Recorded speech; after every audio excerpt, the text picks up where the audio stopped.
Beef Chow Fun is a dish that I always get when I go to the Chinese restaurant or when I order takeout. It's a great dish because the beef is perfectly tender, the noodles are soft and has soaked up all the flavors, and there is a nice contrast with the crunchy veg. It's also a dish that I think everyone should make because it's quick and simple. Let me show you how to make it. Let's first talk about the rice noodles. I am using dried ones here. You can use fresh ones if you can find it in the market, but I like to use the dried ones because they're typically easier to find. Now the main thing here is to find the extra large version that will give you the closest size to Chow Fun noodles. From this bag, I'm going to go ahead and use 300 grams and I'm going to get that into a bowl. And to that, I'm going to fill it up with water so that the noodles are completely submerged. I used about 8 cups of water, but you might use more, you might use less depending on the vessel that these are stored in. Also depending on how much noodles you are using. Again, make sure they are submerged, and once they are, let's just leave these to the side for about an hour so that they can fully hydrate. Now here are the veggies for this dish. Honestly, these can be optional, but I think the ones I would highly recommend is the green onions and the garlic because they'll add some of those aromatics. But the first one here is bean sprouts.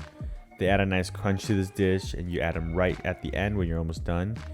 Now I'm using green onions, but you can use Chinese chives, it would work fine.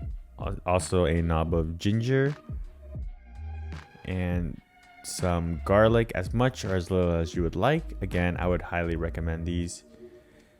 My onion was pretty big, so I'm only using a fourth, but if yours is smaller, go ahead and use half a white onion or yellow onion. Lastly is the broccoli rabe. You don't have to use broccoli rabe, you can use Chinese broccoli, you can use regular broccoli or broccolini. I particularly like broccoli rabe because it adds a nice bitterness, so it'll help cut through the fattiness that would be added to this dish and a lot of the savory notes as well. And let's go prepare these.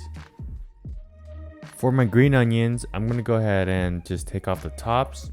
And now all I'm going to do is go ahead and cut these down into 1.5 to 2 inch pieces for the green parts. For the white parts, I'm going to simply take them and cut them into about thirds or fourths because they tend to be a little bit more oniony and a little bit more pungent than the green parts. With the ginger, you can prepare these in different ways. You can cut these into very small dices, but I just prefer to cut them into very thin strips, and to do so, I cut these into thin planks. Line them up into a line, making sure that they're all lined up, and then running my knife through again to get them into very thin strips. However you decide to cut these up, try not to cut it too small because they will burn in the wok when you go to cut them. As for the garlic, it is standard preparation. Go ahead and smash, peel, and then roughly chop it. Like the ginger, I don't want to cut it too small because it will burn in the wok. So just a rough chop, something like this would be good. To slice the onion, I'm going to go ahead and slice it just to the root, not cutting all the way through, kind of like how you would do it for when you would dice an onion.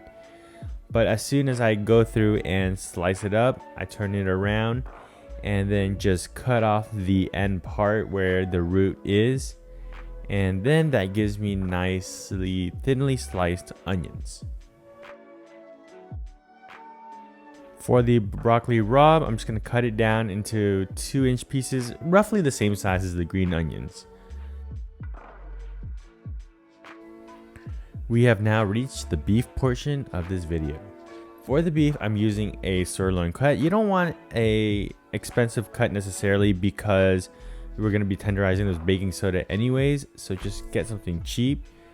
I'm going to cut against the grain by first cutting this in half, and then I'm going to locate the grain and then just cut across it and get it as thin as you can.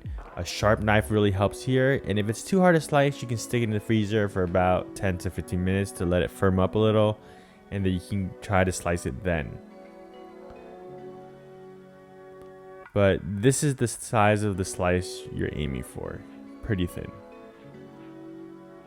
So go ahead and slice it up, and once you get to the end piece like this where it's harder to slice, I like to take my knife and butterfly it, kind of just opening up the meat so that it can be nice and thin and consistent with the rest of the slices.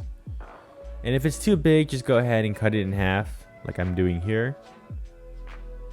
But once that is done, go ahead and get that into a bowl so that we can prepare it for the marinade, where I will first add my cornstarch. The cornstarch will just help the marinade cling to the beef when you fry this up, essentially to help absorb that marinade. Baking soda is what will tenderize this beef. You only need a little bit here, you don't need a lot, and this will help the beef get tender. Soy sauce, of course, to season it, and a little bit of Shaoxing wine or Chinese rice wine just to give it a little extra flavor. And then go ahead and mix it up with your hands. Oh, also add the white pepper before you mix it so you don't have to take off your gloves like I did. So just remember to add it with the rest of the marinade. But once you get that in, go ahead and mix it up again, and it is mixed through when everything is absorbed by the beef. I usually marinate my beef for as long as the noodles take to soak. So right now the noodles has been soaking for about 30 minutes, which means I will be marinating my beef for 30 minutes because the noodles need another 30 minutes.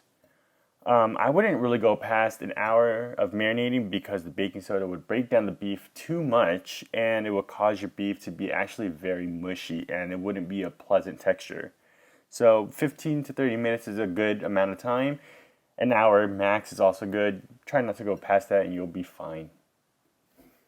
After an hour of soaking the noodles should be very soft like this. It should freshen up, kind of almost resembling fresh noodles, but not really.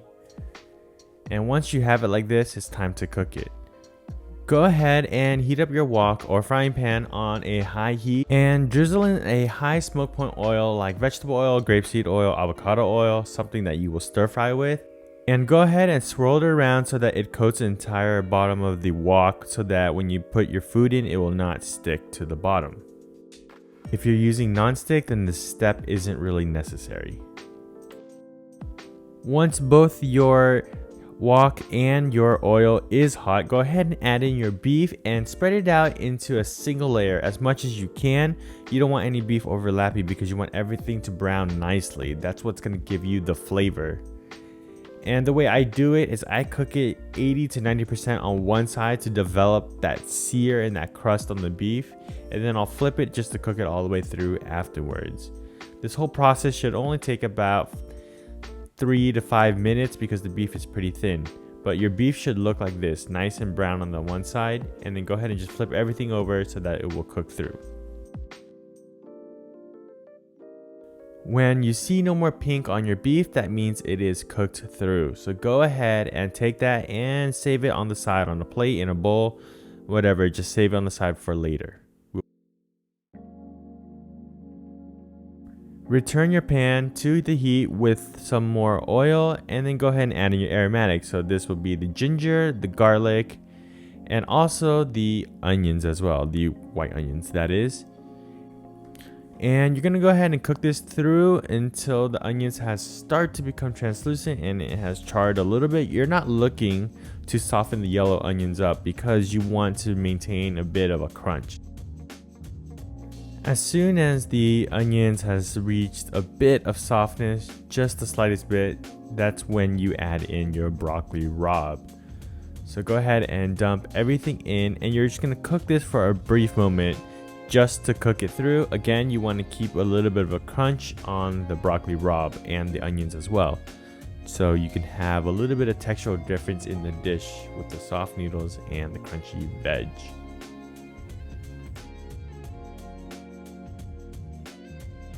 As soon as your veggies are cooked through, go ahead and push it to one side, and if your pan is looking a little dry, go ahead and drizzle in some oil, just a touch, and then dump in your noodles that have been drained.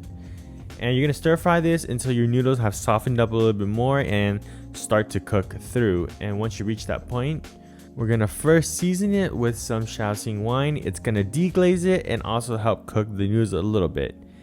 And for some saltiness, add in some soy sauce and some oyster sauce for that extra depth of flavor, and some dark soy sauce, both for the color and for another depth of flavor. This is going to give it the nice roasted, toasted, kind of almost smoky flavor.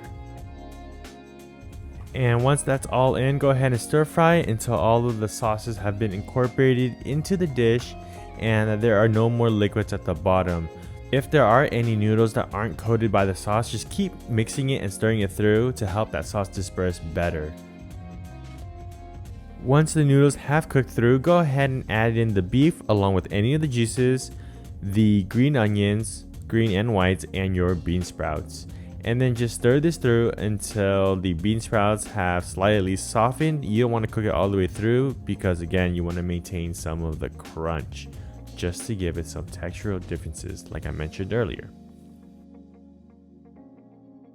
Once the bean sprouts have started to soften, that means your dish is now finished. So go ahead and shut off the fire and time to head to the taste test.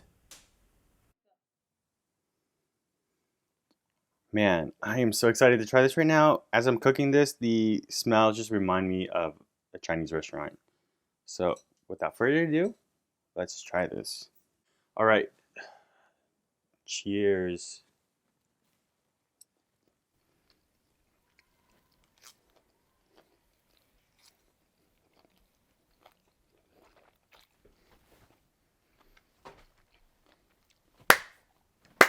All right, the flavors on this, insane. So let's talk about all the seasonings we add in. The soy sauce, nice and salty and umami. Oyster sauce, it didn't add too much to the saltiness, but it added a lot of umami as well because it's oyster sauce. So it has a lot of oceany taste to it. And then the dark soy sauce, it added a nice toasted, almost dark, like roasted, charred flavor. And then, like I said in the beginning, the veggies add a nice contrast. It's a little bit of crunchy from the bean sprouts. The onions are crunchy. And then that beef is so tender. You don't need to marinate this for long. 15-20 minutes is perfect. So give this recipe a try. If you like this video, hit that like button below. For more videos like this, hit the subscribe button or that one right there. And for my previous video, you can go ahead and hit that one right there. And I'll catch you on the next one. Thank you. Bye.